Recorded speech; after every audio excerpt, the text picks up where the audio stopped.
자, 오늘 하이델베르그 교리 문답 35번, 36번 할 차례인데요. 우리 35번, 36번 하기 전에 33번, 34번을 한번 잠깐 리뷰하고 그 다음에 두 개 문답을 좀 하도록 하겠습니다. 이게 이제 안 목사님께서 그 하이델베르크 요리 문답에 대해서 설명을 아마 중간중간 이렇게 뭐 하셨을 거라고 생각을 하는데, 우리 오늘 이제 다 묶어가지고 이렇게 하나로 묶었는데요. 거기 서문이 있는 데를 좀 먼저 잠깐만 보세요. 이게 이제 종교개혁이 1517년에 일어나고 나서 그 다음에 한 세대가 지나고 나면 이제 1536년 정도에 이 2세대 개혁자였던 존 칼빈, 이 칼뱅이 기독교 강요 초판을 쓰게 됩니다. 그리고 나서 이때 당시에 그 유럽 전역이 하나의 국가 같은 시스템이죠. 근데 원래는 다 중세 가톨릭 교회였는데, 근데 이제 종교개혁이 일어나고 나서 개신교회하고 분리가 되죠. 개신교회하고 분리가 되면서 대부분 98% 정도는 다 그 당시에는 루터교회로 개신교회가 들어가는데, 그러면은 나는 개신교회를 선택하고 너는 그냥 그대로 중세교회에 남고, 이거를 누가 결정을 하느냐? 영주가 결정을 해요. 영주라고 얘기하면, 오늘날로 얘기하면 미국은 좀 이해하기 편할 거예요. 미국의 한 나라로 이렇게 돼 있지만은 50개 주로 이렇게 나눠져 있잖아요. 그러면 이제 주의 제일 높은 사람이 결정하면 되는데, 그게 영주예요. 영주의 힘은 굉장히 막강합니다.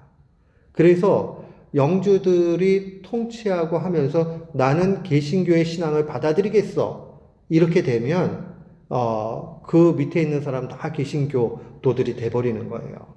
근데 한 세대가 지났지만은 그러면 중세교회랑 다른 게 뭐야? 이렇게 되면서 혼란스러운 거예요. 잘못됐다고 얘기해가지고는 교회 개혁은 해야 되겠다고 하고, 분명히 잘못된 것을 고치기 위해서 나왔는데, 이 소수의 학자들은 그걸 명확하게 알지만 일반 목사님들은 이만큼 모르는 거예요. 그러니까 이렇게 해서는 안 되겠다, 성도들을 제대로 가르쳐야 되겠다 해가지고 만들어진 게 하이델베르크, 독일의 지역입니다. 이 하이델베르크 요리 문답이에요. 옛날에는 중요한 교리, 그래서 요리, 쿡이 아니고 요리 이렇게 썼는데, 오늘 한국에 있는 젊은이들도 요리라고 하면 무슨 말인지 하나도 못 알아들어요. 그래서 제가 그냥 교리, 닥트린이라고 그렇게 쓰는 거예요. 그래서 1559년부터 75년까지 이제 프레드릭 3세가 이 독일의 팔라티네스라는 지역을 갖다가 다스리는데, 이제 그 안에 있는 도시가 하이델베르그였고, 이 하이델베르그에서 그때는 시의회가 막강하죠. 그게 하나의 교회에서 제일 높은 당회 같은 역할을 하고 있는 거예요. 당시에는 국가교회니까.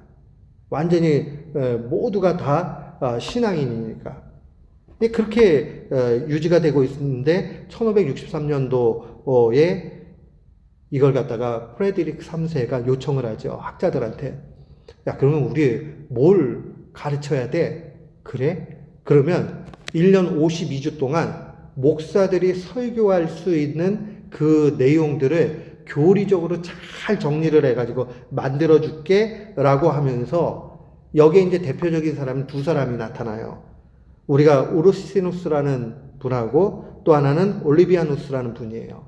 근데 이 올리비아누스는 많이 알려지지 않았지만, 우르시누스는 굉장히 알려진 사람이에요. 우르시누스가 실제로 이 하이델베르크 교리 문답의 초안자다, 이렇게 알려주고 있습니다.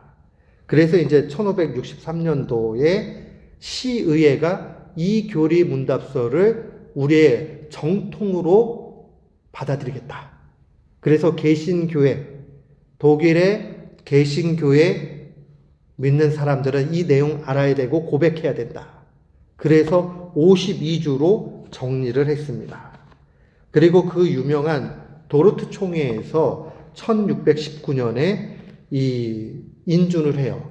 근데 이때만 돼도 또 시간이 한참 지났기 때문에 이 도르트 총회가 중요한 이유는 뭐냐면 이때의 칼빈의 개혁교회, 루터교회하고는 조금 달라요. 그런데 이 교회에서도 이 하이델베르크 교리문답을 그대로 개혁교회의 신앙 고백으로 받아들이게 되는 거죠.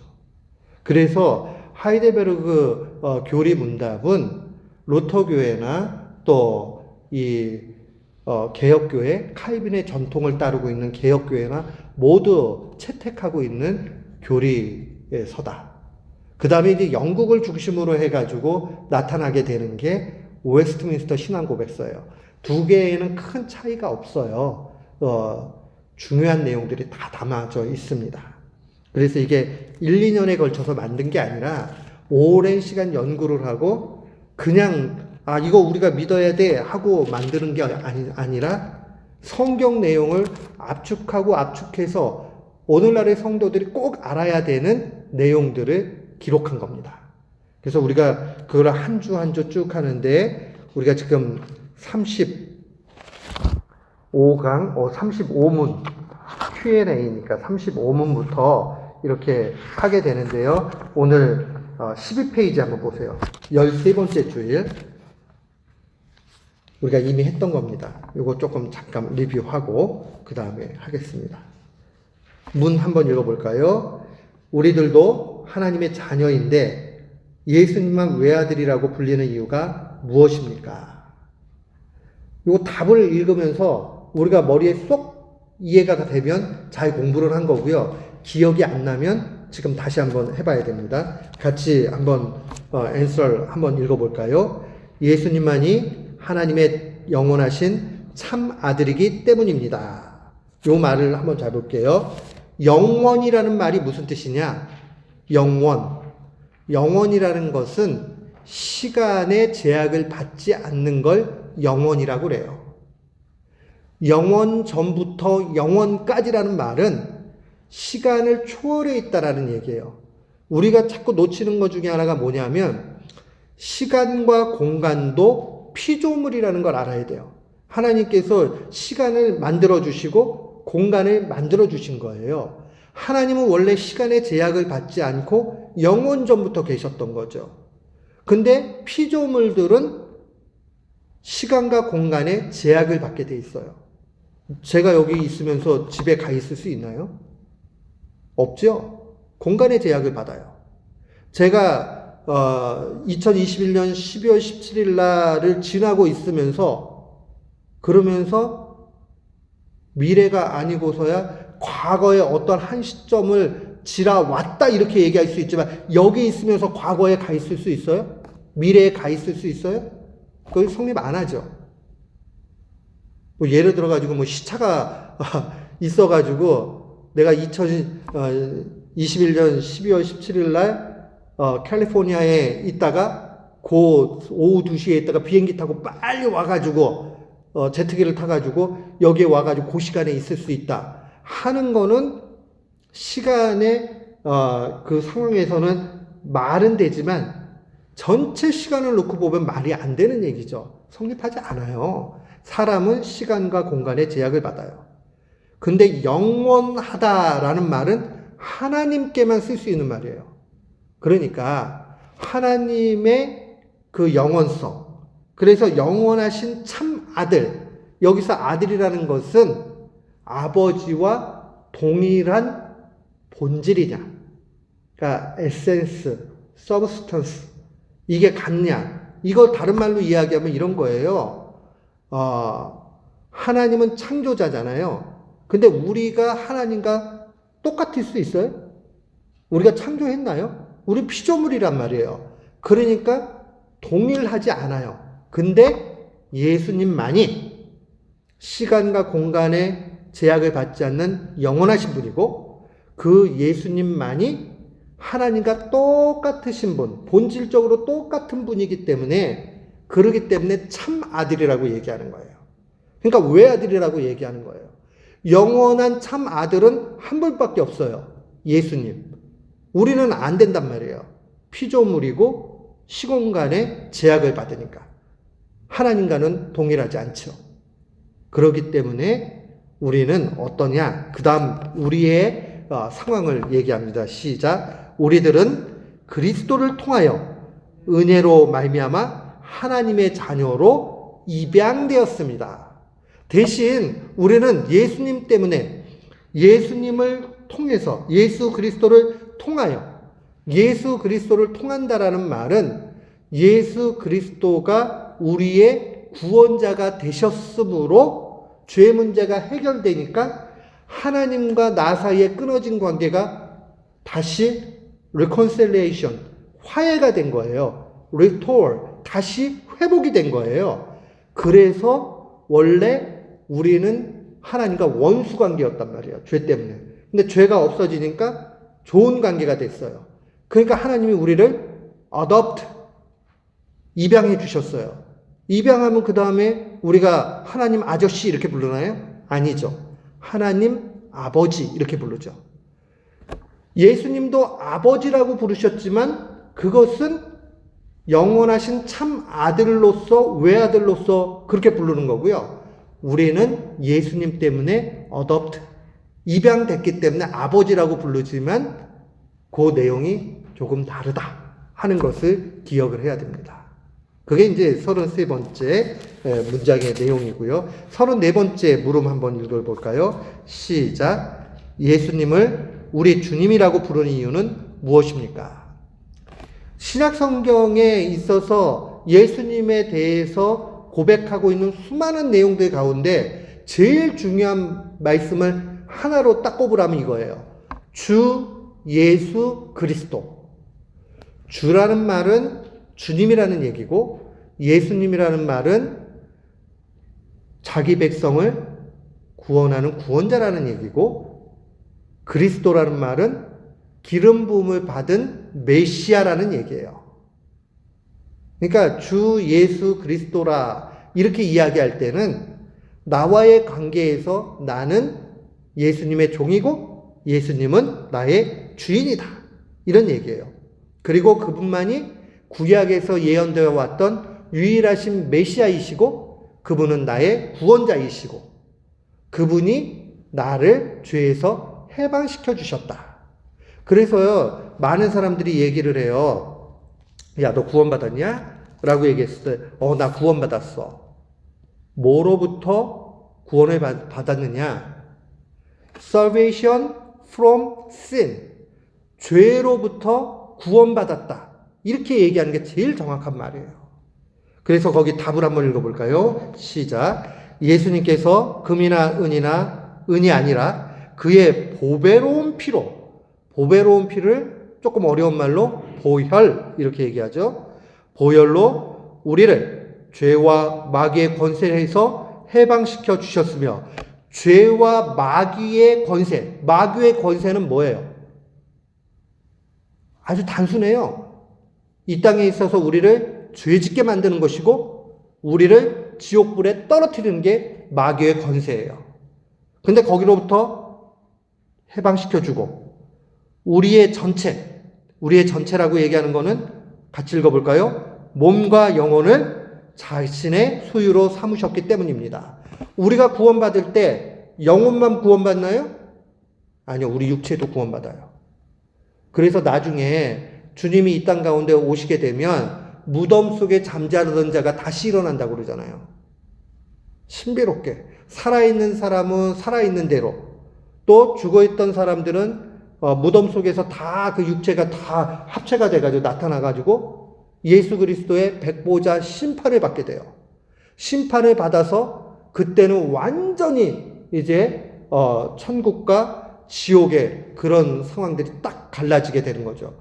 물론 여기에는 신학적인 여러 가지 해석의 문제들이 있는데 지금 여기서는 뭐 그게 중요한 것이 아니라 어찌되었던 우리는 우리의 육신도 함께 구원을 받는다. 그러니까 육신이 흙으로 돌아가지만 파멸되고 없어지는 게 아니라 천국에 갔을 때 우리의 육신의 모습이 분명히 있게 된다 하는 것을 기억하셔야 돼요.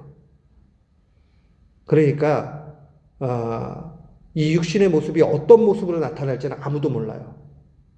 근데 많은 사람들이 생각할 때, 저도 그렇게 생각해요. 가장 아름다운 모습으로, 나 이 땅에서 별로 안 이쁜데, 그렇게 생각할 필요가 없는 게, 하나님 나라에 들어갔을 때는 안 이쁠 수가 없어요. 그건 자기 혼자 생각하는 거지. 가장 예쁜 모습으로, 가장 아름답게. 그러니까 모든 사람들 죄가 없으니까, 지금 우리가 죄가 있으니까 자꾸 이 사람은 예쁘고 저 사람은 덜 예쁘고 이렇게 얘기하는데, 그때 눈이 다 죄가 없어져가지고 뭘 봐도 다 예쁠 그런 눈이 되는 거예요. 그러니까 천국 가가지고 나 지금 이 땅에 내 몸뚱이가 마음에 안 드는데 이렇게 생각하는 사람들도 하나님 나라 가가지고 그런 생각할 필요가 없어요. 그리고 엄밀하게 얘기하면 지금 내가 부족해 보이는 나의 외모가 아무 문제가 되지 않아요. 그 자기 혼자 그렇게 생각하는 거지. 하나님이 그렇게 빚어주신 그 모습은 너무나 아름다운 거예요. 사람들은 편견이 많아요. 빅토리아 여왕 시절의 그림들 보세요. 미인이라고 얘기했던 사람들의 기준이 오늘날로 보면은 하나도 안 미인이에요. 상대적이라고요, 시대적으로. 그러니까 그런 건 처음부터 존재하지 않는다. 이렇게 생각하면 돼요.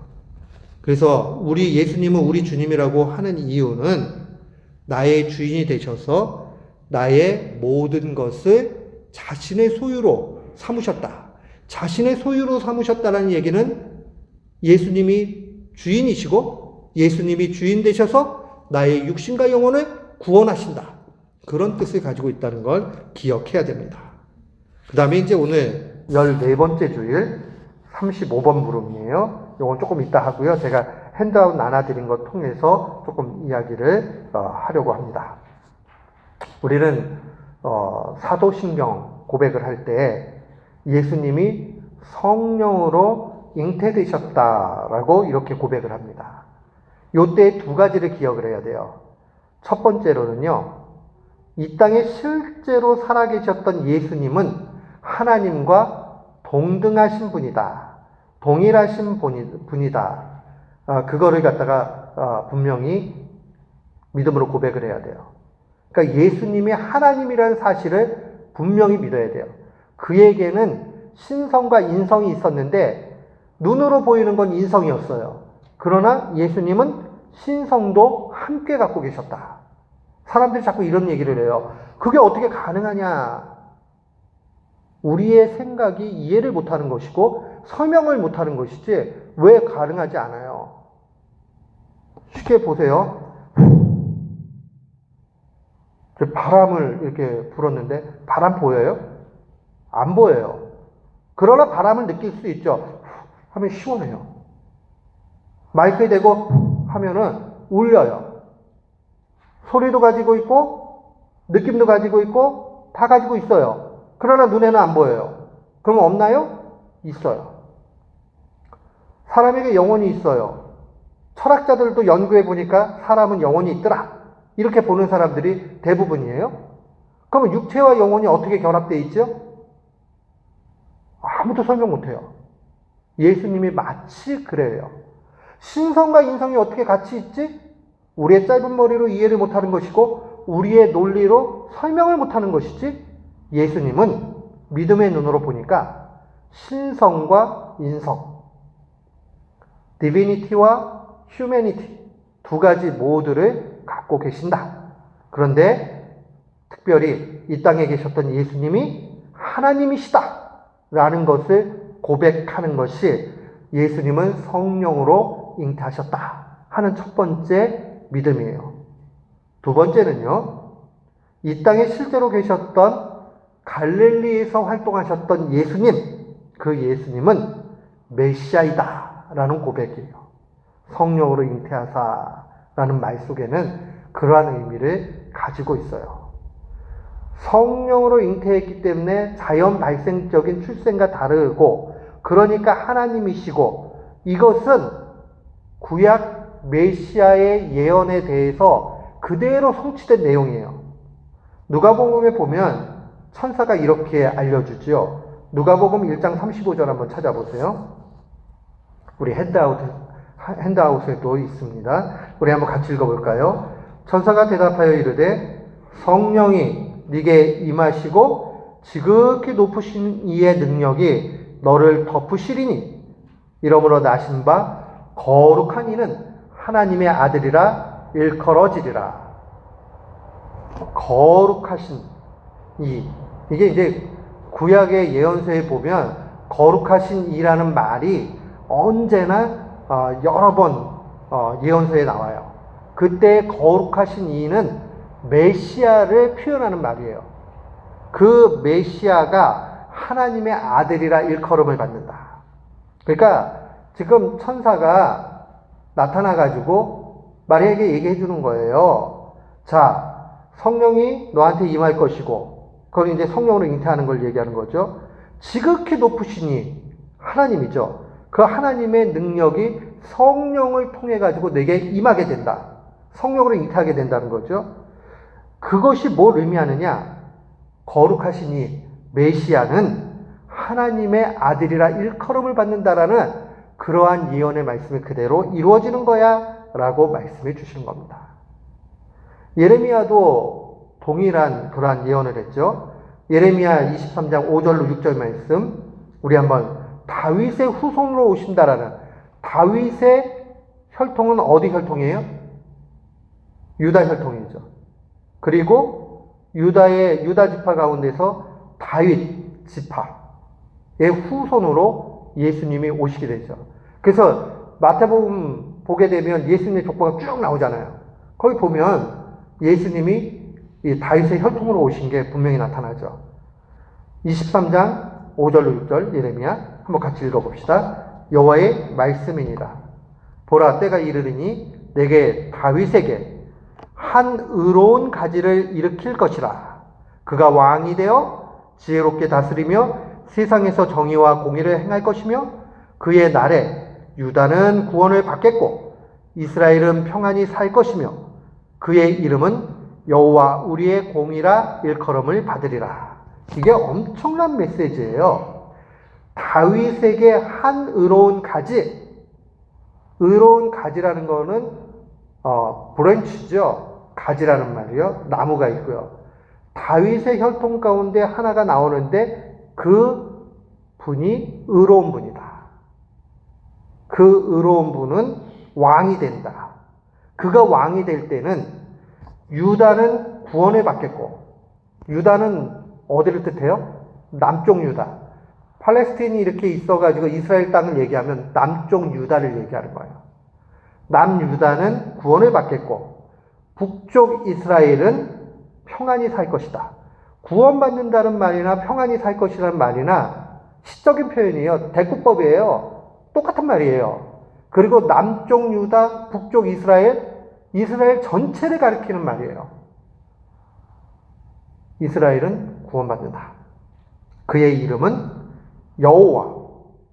여호와는 하나님의 이름이죠. 여호와 하나님, 우리의 공의. 공의라는 말은 justice, 때로는 just, righteousness. 다 똑같이 번역할 수 있어요. 의로우신 분. 의롭다라는 것은 율법의 기준으로 볼 때는 율법을 조금 더 어기지 않았다. 또 우리가 시각적으로 나타나면 점과 티가 없다. 순수한 백색. 지저분한 게 하나도 안 묻은 거. 우리가 이해하기 쉽게 얘기하면 죄가 없다. 그게 의의 표현이에요. 다윗의 혈통 가운데 메시아가 오는데 그는 하나님이 의롭다는 걸 나타내는 하나님 앞에 유일하게 육신을 입은 존재 가운데 유일하게 죄가 없는 분이다. 그게 하나님의 공이에요. 그래서 옛날 찬양들 가운데 보면 예수 하나님의 공의라고 이렇게 가사에 나오는 대목이 있어요. 그게 바로 이걸 얘기하는 거예요.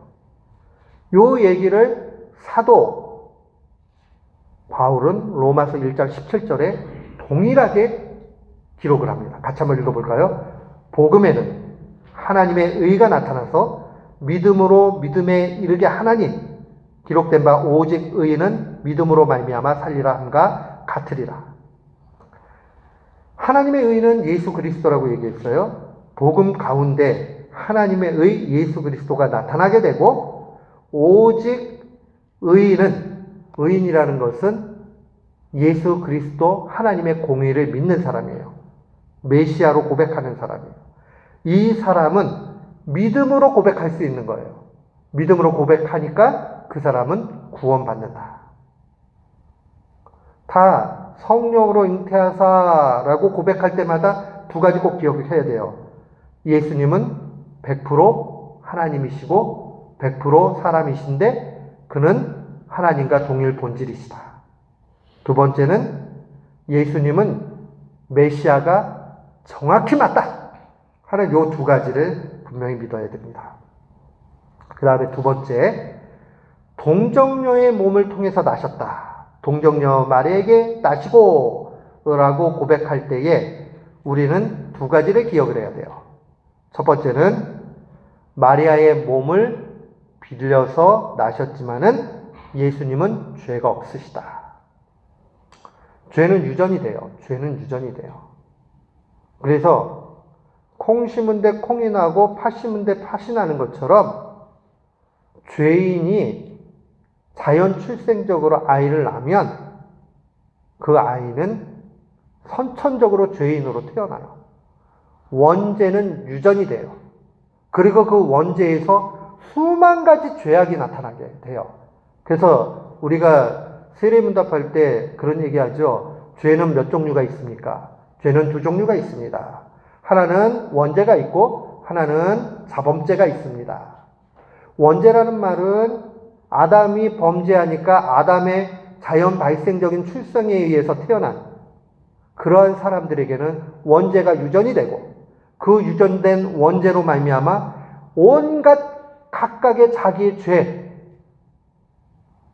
정말 나열할 수 없는 그 죄를 짓게 됩니다 라고 이렇게 얘기하죠. 왜 그렇게 돼요? 아담으로부터 유전이 되었기 때문에 그래요. 그런데 예수님은 아버지가 육신적으로 요셉이지만 요셉과 마리아의 정상적인 결혼을 통해서 출생하신 것이 아니라 몸만 마리아의 몸을 빌렸을 뿐 실제 그 근거는 하나님이시죠. 성령님이 잉태해 주신 거죠. 하나님은 죄가 없지요. 그러니까 원죄의 유전에서 보호가 돼요. 그러면 우리는 또 이런 생각할 수 있어요. 그럼 마리아는 사람이잖아요. 그러니까 마리아를 통해서도 유전될 수 있지 않느냐라고 얘기를 하는데 성령께서 차단하시죠. 그리고 그러면 하늘로부터 뚝 떨어졌으면 믿지만 왜 육신의 몸을 입고 옵니까? 100% 사람이 되셔야 했기 때문에 이 어머니의 태를 통해서 오셔야 되죠. 그래서 하나님의 방식은 성령으로 잉태하게 만드셔서 육신의 몸만 빌려서 오게 하신 거예요. 어머니의 육신의 몸만. 그래서 성경에서는요, 언제나 엄마와 아빠에게 있을 때 아빠를 씨라는 말로 사용을 하는 거예요. 아버지의 씨를 통해서 어머니에게 아이가 나타나게 되는 거죠. 그러니까 성령으로 잉태하게 됐으니 죄가 차단이 되는 것이고 어머니로부터 올 수 있는 죄도 차단하게 되는 거죠. 성령께서. 성령님이 차단하게 되는 거지 마리아가 훌륭해서 차단한 게 아니죠. 마리아의 믿음은 칭찬받을 수 있어요. 그러나 마리아도 원죄가 있었고 마리아도 죄인이었고 마리아도 죄 지은 게 분명히 있어요. 근데 이게 마리아를 너무 높이다 보니까 마리아는 예수님의 어머니다. 이것 때문에 엄청 높이다 보니까는 마리아 숭배하는 일들까지 나타나고 마리아는 죄가 없다. 마리아가 승천했다.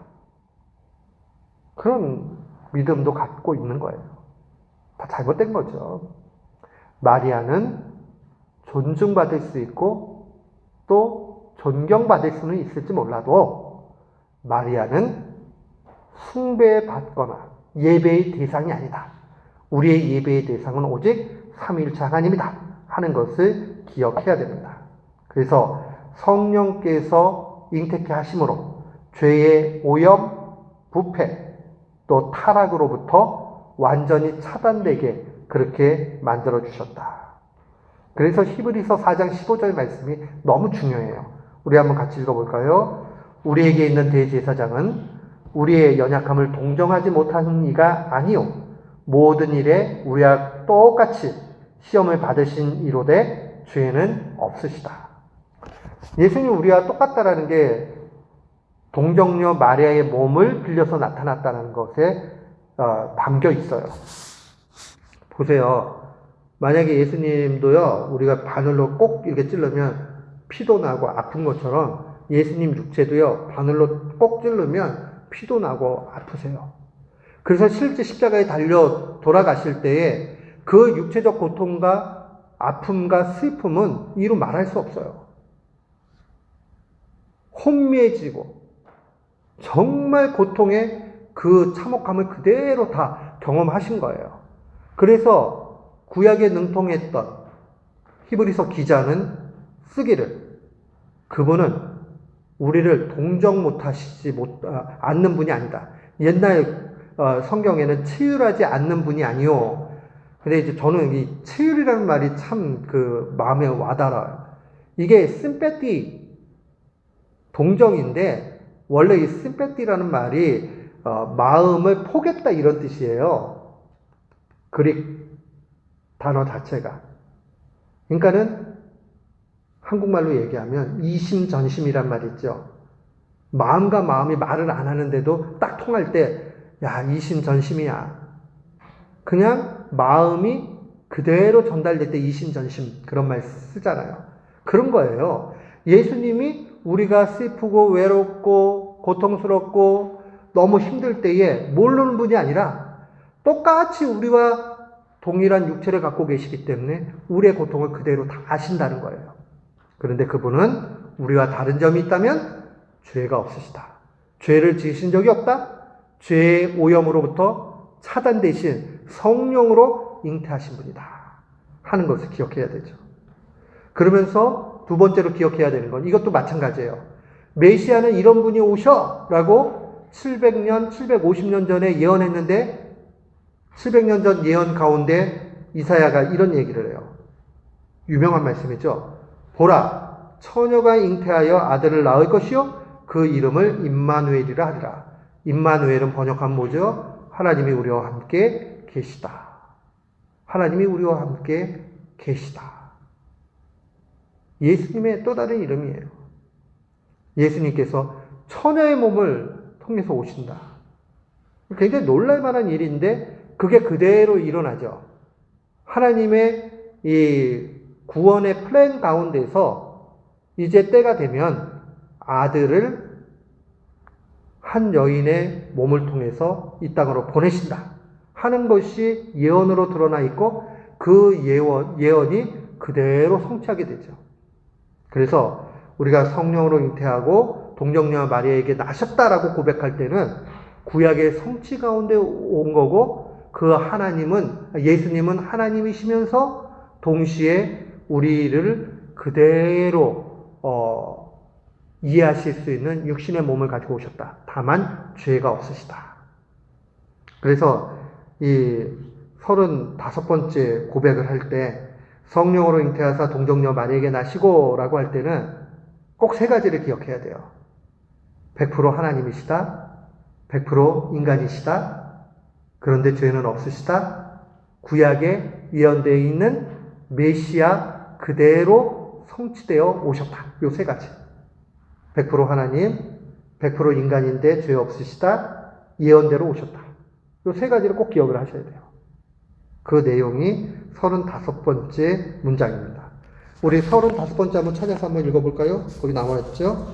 우리 한번 같이 고백합니다. 성령으로 잉태하사 동정녀 마리아에게 나시고 라는 고백은 무엇을 뜻합니까? 우리 답해볼까요? 언제나 계시는 하나님의 영원하신 아들이 참되고 영원하신 하나님의 본질을 그대로 지니신 채 성령의 사역을 통하여 처녀 마리아의 혈육으로부터 진정한 인간의 본질을 취하셔서 죄를 제외하고는 모든 것이 우리와 같은 사람이 되어 다윗의 후손으로 나셨다는 뜻입니다. 복잡하고 너무 어렵지요? 그러나 우리가 이 내용들을 보면 영원하다는 말은 시간의 제약, 공간의 제약 안 받는 하나님이시다, 그런 뜻이에요. 그 하나님 100% 하나님이시고 또 처녀의 몸으로 오셨기 때문에 100% 사람이신데 죄가 없으시다. 다윗의 후손은 예언되어 있으니까 예언된 대로 오셨다. 이 세 가지를 기억하시면 되는 거예요. 그래서 사도신경 고백할 때마다 약속을 반드시 지키시는 하나님을 바라보면서 우리는 감사해야 됩니다. 그렇다면 예수님의 거룩한 잉태와 탄생으로 얻는 유익이 무엇이냐? 이게 또 우리가 중요해요. 요거를 갖는 것이. 예수님의 이 거룩한 탄생을 보면서 우리가 얻게 되는 영적인 유익, 언제나요, 이 종교개혁기와 가까워질수록 글서동을 보면 그것으로 말미암아 얻어지는 유익에 대해서 언제나 기록을 하고 있어요. 유익이 중요해요, 유익이. 그래서 우리도 이 유익에 대해서 생각을 해야 됩니다. 자, 거기 보면요, 예수님께서 중보자라는 사실을 확실히 믿게 된다. 중보자, 미디에이터, 중보자, 미디에이터라는 말은 중간에 끼어져서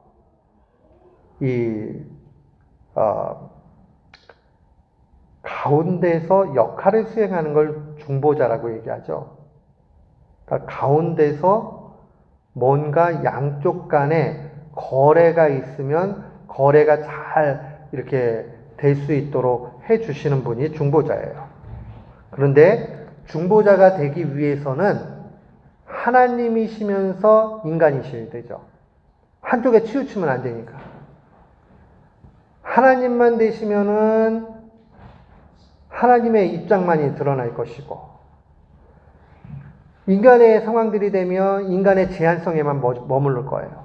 근데 예수님께서는 중보자로서 하나님과 인간의 그 모든 것을 함께 취하고 계신 거죠.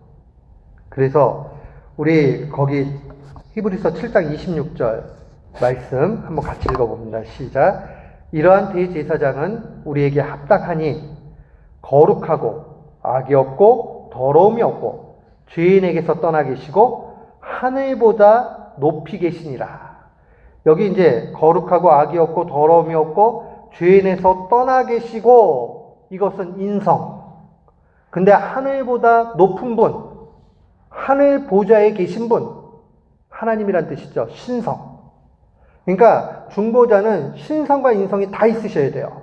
근데 그렇게 오셨기 때문에 예수님이 진짜 나의 중보자시구나 라는 것을 확실히 믿을 수 있는 그러한 근거가 된다는 거죠.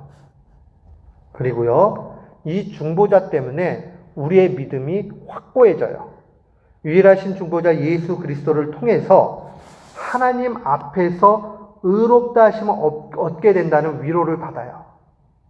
예를 들어 가지고요, 믿음이요, 우리의 행동에 달려있다고 그러면 너무 힘들어요.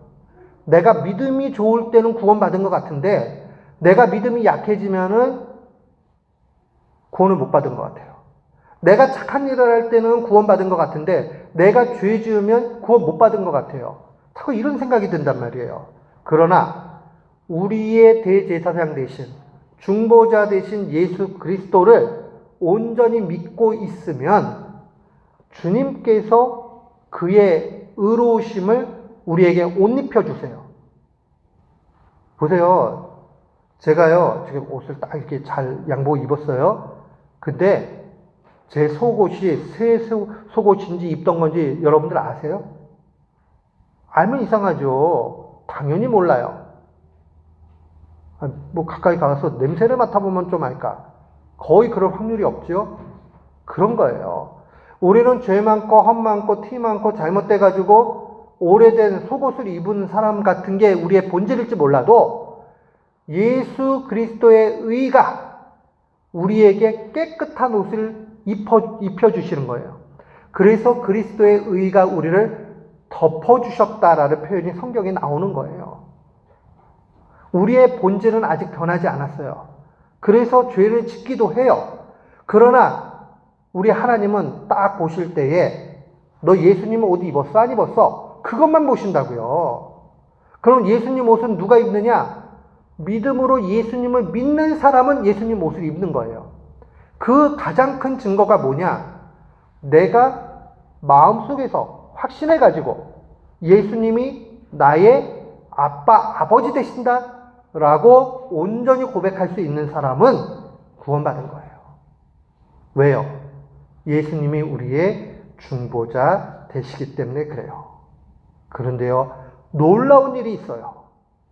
그 예수님의 공로는 우리를 의롭다 만들어 주실 뿐만 아니라 우리를 거룩하게 만들어 주세요. 거기 보면 예수님의 공로, 예수 그리스도의 공로, 메리트에 대해서 썼지요. 두 가지예요. 십자가의 죽으심을 통해서 그의 의를 우리에게 imputation, 전가시켜 주셨어요. 지난번에 계속 얘기했죠. imputation, 전가시켜 준 거하고 infuse, 주사로 주입시켜 준 거하고 다르다고. 주입을 시켜주면 우리의 능력으로 죄를 이길 수 있어요. 그죠? 근데 우리는 우리의 능력으로 죄 못 이겨요. 그래서 imputation, 예수님의 온전한 의가 우리에게 입혀진 거예요. 그러니까 우리가 구원은 받았지만 죄는 여전히 지을 수 있는 존재예요. 그런데 그 의의 옷이 우리에게 온전히 입혀지게 되면 오랜 시간을 지나서 점점 거룩함의 열매를 맺어가요. 점점 거룩해지는 과정을 sanctification, 성화라고 얘기를 해요. 그러니까 justification은 어떤 면에서는 순간적으로 일어나요. 우리가 의롭다함을 얻게 되는 것은 예수 그리스도를 나의 구세주로 온전히 믿게 되면 그 순간에 하나님께서 그래 너 예수님 옷 입었네? 그럼 너 의로워. justification은 순간적으로 일어나기도 해요. 물론 어떤 사람에게는 그 믿음의 시간이 더 걸리는 사람이 있을 수 있어요. 그러나 아주 조그만한 믿음이라도 믿음이니까 그 사람 의롭다함을 얻게 된 거예요. 그런데 그 사람이 죄 안 짓고 온전한 삶, 거룩한 삶을 살기까지는 시간이 많이 걸려요. 그래서 종교개혁을 했던 존 칼빈은 이런 이야기 있어요. sanctification, 성화라는 것은 continual progress of justification이다 이렇게 얘기했어요. 칭의의 의롭다함을 얻는 계속적인 과정이다. 그러니까 우리가 의로움을 얻게 되면 그건 순간적으로 구원은 받아요. 그러나 온전히 천국에 들어가가지고 죄 안 지을 수 있는 그런 과정은 우리가 계속적으로 훈련을 통해 가지고 온전하게 되는 거죠. 그래서 죽기 직전에는 완전히 죄 안 짓는 상태가 되는 것이고 천국에 딱 들어가서는 더 이상 죄를 지을 수 없는 상태로 우리 주님이 만들어 주시는 거예요. 근데 내 힘으로 되는 게 아니라 예수 그리스도의 메리트, 공로를 통해서. 그래서 기독교 신앙은 다른 종교하고 달라요. 다른 종교는 내가 수양하고 디스플린하고 프랙티스하고 엑서사이즈하고 이래가지고 자기 능력으로 높은 수준에 올라가는 거예요. 우리는 그게 아니에요. 우리는 예수 그리스도를 온전히 믿어서 믿음 가운데서 예수 그리스도의 공로로 힘입어서 우리가 점점 예수님을 닮아가게 되는 거예요. 그러면 우리의 열심은 필요 없느냐? 그건 아니에요. 우리의 열심이 분명히 필요하지요. 그러나 우리가 온전히 선한 일을 행해 나갈 수 있는 그 힘은 예수 그리스도의 공로에 달려있다. 내 열심과 노력에 달려있는 게 아니라 예수 그리스도께 달려있다라고 모든 공로를 예수 그리스도께 돌리는 거. 그게 다른 종교하고 다른 거예요. 이런 거 있잖아요. 올림픽에서 금메달 땄어요. 아, 어떻게 금메달 땄습니까? 예, 제가 열심히 이렇게 했는데 이렇게 열심히 하기까지는 우리 코치 선생님이 이렇게 해가지고 제가 그걸 잘했습니다. 금메달은 그 사람이 해가지고 딴 거 맞아요. 그러나 이 사람이 정말 느끼는 건 코치 선생님의 또 수많은 스태프들의 그 과학적인 훈련과 데이터와 선수 분석과 나의 약점을 보완하는 일들과 이 모든 소스가 거기에서 나와서 내가 그저 그대로 따라갔을 뿐이다. 그러니 나의 공로는 없고 모든 것이 그분들의 덕분이다. 이렇게 얘기하잖아요. 사람도요, 된 사람들은 그렇게 얘기한다고요. 우리에게는 착한 일을 행할 능력이 요만큼도 없어요. 그런데 예수님을 온전히 믿게 되면 예수 그리스도께서 능력을 주셔서 우리에게 선한 일을 행할 수 있도록 인도해 주세요. 그래서 예수님을 온전히 믿는 사람은 점점 믿음이 좋아지게 되고 예수 그리스도를 온전히 믿는 사람은 착한 일을 하게 돼 있어요. 나빴던 사람도 못된 사람도 예수님을 온전히 믿으면 바뀐다 하는 것을 꼭 기억해야 됩니다. 그래서 칼빈이 그런 얘기했어요. 사람들은 그래요. 오늘날에도 이런 사람 많습니다. 야, 니네는 참 편하겠다. 예수 믿으면 구원받는다며. 그러면 못된 짓 맨날 하다가 예수님 믿는다고 하고 구원받고 예수님 믿는다고 하고 못된 짓 계속 하면 되겠네? 라고 비아냥거리는 사람들이 많아요. 근데 칼빈이 그런 비아냥거리는 일들이 있을 줄 알고 이미 얘기했죠. 나는 단 한 번도 성화 없는 칭의를 꿈꿔본 적이 없다. 이런 얘기를 했어요. 무슨 얘기예요? 의롭다함을 얻은 사람, 예수 그리스도로 옷 입은 사람에게는 반드시 성화가 나타난다. 그게 완벽하게 나타나는 데는 시간이 많이 걸리지만은 그러나 점점 거룩해지는 모습이 나타난다는 거예요. 그래서 그는 칭의에 대해서도 이중칭의를 얘기해요. 이중칭의라는 게 뭐냐면 아까 얘기했죠. 하나는 예수 그리스도께서 십자가에 죽으신 걸 통해서 그의 의를 우리에게 다 주셨어요. 그러면 우리는 구원받은 거예요. 그러고 나면 남는 게 성화가 남아요. 근데 성화를 어떻게 주시느냐? 그것은 바로 우리의 부족한 행실에도 불구하고 믿음의 행위들을 바라보면서 주님은 착한 일을 할 힘도 주시고 그 다음에 나중에 상도 주신다는 사실이에요. LA에서 목회하는 지금 돌아가셨어요. 어느 목사님이 있는데 그분 설교에 열광하는 성도들이 엄청 많습니다. 시카고 지역에도 많아요. 근데 이분의 가르침 가운데 이런 게 있어요. 상급은 없다. 구원받는 것 그 자체가 상급이니까 천국에는 상급이 없다.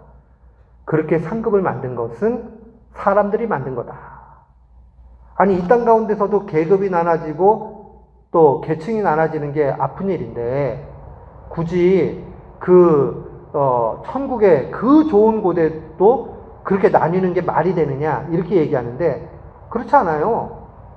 천국에는 반드시 상급이 있어요. 성경이 그렇게 말씀하시잖아요. 믿음이 있는 사람은 하나님이 계신 것과 그가 또한 상 주시는 이심을 믿어야 할지니라. 그렇게 기록이 되어져 있잖아요. 천국의 상급이 어떤 식으로 있겠느냐 하는 것은 천국 자체가 큰 복인 건 맞아요. 근데 천국 안에서 더 큰 상급을 받는 이들이 분명히 있습니다. 주님께서 행위의 의라고 얘기하는데 우리의 행위도 의로 받아주신다는 거예요. 아브라함도요, 하나님을 믿으니 그것을 하나님께서 의로 받아주셨다. 창세기에 나오잖아요. 그가 하나님 말씀에 순종하는 걸 통해서 의로 여겨주셨단 말이에요. 노아가 순종했을 때에 노아를 의로 여겨주신다고요. 순종은 행동이에요. 행동도 의로 여겨주시죠. 그러니까 우리의 행동은 구원을 받을 만한 거하고는 상관이 없어요. 근데 상을 받은 것과는 관련이 있어요. 우리의 의는 예수님이 주신 의하고는 차원이 다르죠. 예수님의 의는 우리를 구원하는 의예요. 우리의 행동은 하나님께서 상 주려고 주는 의예요. 주일학교 교육을 하다 보면 그런 일들이 많아요. 애들은 이게 시샘이 많잖아요. 그러니까 시상을 하려고 그러는데 누구는 상 주고 누구는 안 주고 이러면은 울어요. 그러니까 이거를 어떻게 할까 그러면 선생님들이 고심고심하고 전도사님이 고심고심하다가 별하별 상을 다 만들어요. 상 주려고. 하나님이 그런 마음이에요. 뭐냐면 천국에 왔는데 상 주고 싶은 게 하나님 마음이에요. 근데 상을 누구만 줄 수 없으니까 조그만 거라도 행동을 한 게 있으면 상 주고 싶으신 거예요. 그렇기 때문에 행위도 의로 받아주신다 하는 것을 기억해야 됩니다. 그러나 우리의 행동은 구원을 받을 만한 행동은 아니다. 구원을 받을 만한 의는 아니다. 이게 예수님의 공로와 차이가 있는 겁니다. 그래서 이걸 이중층이다 라고 얘기하는 거 꼭 기억을 하시고, 제가 이거는 언제나 반복적으로 이야기하도록 그렇게 하겠습니다. 36문 요거 한번 13페이지 한번 같이 읽어보도록 하겠어요. 예수님의 거룩한 잉태와 탄생으로 우리가 얻는 유익은 무엇입니까? 답 한번 같이 봐요. 그리스도께서 우리의 중보자가 되셔 자신의 순결하고 완전한 거룩함으로 내가 잉태될 때부터 가지고 있는 나의 죄를 하나님 앞에서 제하여 주십니다. 그러니까 결국은요, 중보자가 되셔서 그의 의로 우리를 완전히 깨끗게 하시는 거죠. 의로 덮어주시는 거죠. 의가 덮어지면 시간이 지나면 어디까지 간다고요? 우리에게 거룩한 행동을 할 수 있도록 그 의가 인도해 주신다. 그러나 그 나의 행동 자체는 구원받거나 칭찬받거나 상 받을 만한 가치가 있는 것은 아니다. 근데 상 주시는 이이신 하나님께서 그것도 의로 여겨주셔서 상 주신다. 이게 감동이에요. 우리는 100% 예수 그리스도의 공로를 통해서만 구원받아요. 그런데 목사님 구원을 받아요. 그런데 대신 하나님께서는 우리에게 상 주고 싶으셔서 이 땅 가운데 순종할 수 있는 힘과 믿음도 더불어 주신다. 그래서 순종으로 나가게 되고 그것을 의로 여겨주신다. 얼마나 좋아요. 한번 감동 아닌가요? 생각해 보세요. 상 주시려고 상품을 준비하시고 시험 문제도 가르쳐 주시고 답도 알려주세요. 그러면서 우리한테 잘했다 그렇게 해주시는 거예요. 하나님의 은혜가 얼마나 큰지 몰라요. 시험 문제 가르쳐줘, 답 가르쳐줘, 상품 준비해줘, 그래놓고 네가 했다 그렇게 여겨주시는 거예요. 그리고 잘했다. 그 좋으신 하나님. 이 좋으신 하나님의 일들을 우리는 어떻게 확실히 믿고 나아갈 수 있느냐? 예수 그리스도의 모습을 통해서 그래요. 우리 5페이지 맨 밑에 예수 그리스도는 거기 한번 읽어볼까요? 예수 그리스도는 한 위격 두 본성이시다. 어려운 말인데 이렇게 보시면 돼요. 제2위로서 한 위격을 이루시고 신성과 인성의 두 본성을 가지고 계신다. 그래서 거기 있는 그 칼게돈 451년도에 모든 신학자들과 목회자들이 모여져 가지고 동방 서방 교회들이 합치해서 이루어낸 신앙 고백이에요. 예수님에 대해서 이보다 더 정확한 신앙 고백이 없어요. 우리 한번 같이 읽습니다. 우리는 성부와 동일하시고 유일하신 독생자 주 예수 그리스도를 믿는다. 그는 신성과 인성 두 본성을 가지셨으나 두 본성은 컨퓨전, 혼합되거나 체인지, 변질되거나 디비전, 구분되거나 세퍼레이션, 분리되지 않으신다. 그러니까 이거는 신성이 하신 일, 이거는 인성이 하신 일, 이렇게 분리를 하거나 그 두 가지가 그렇다고 해가지고 또 막 혼합이 되거나 구분이 되거나 분리가 되거나 뭐 이렇지 않다라는 거예요. 그래서 마치 우리의 영혼과 육체가 아주 묘하게 한 사람 인격을 이루는 것 같이 우리 주 예수 그리스도도 인성과 신성이 제2위이신 하나님의 위격을 이룬다. 그래서 한 위격, 두 본성. 이게 예수님에 대한 고백이에요. 그래서 이거 자꾸 듣다 보면요, 믿음으로 이해도 가고 믿음으로 믿어져요. 그래서 집에 가셔서 그냥 넘기지 마시고요. 이걸 공부한 거를 펼쳐놓고 하나하나 또 옆에 글씨도 크게 만들어 놓고 이런 공백들이 얼마나 많아요. 여기다가 적기도 하시고. 제가 핸드아웃 한 장에 그냥 만들어 놓느냐고 뭐 여백이 별로 없는데 여긴 많이 있으니까 공부하면서 또 적어보고 그러다 보면 믿음이 날로 성장합니다. 그래서 인간은 비참하지만 우리 주 예수 그리스도는 정말 찬란하신 영광이다 하는 거 보시면서 이 말씀을 꼭 기억하시길 바랍니다. 우리 한번 기도하겠습니다.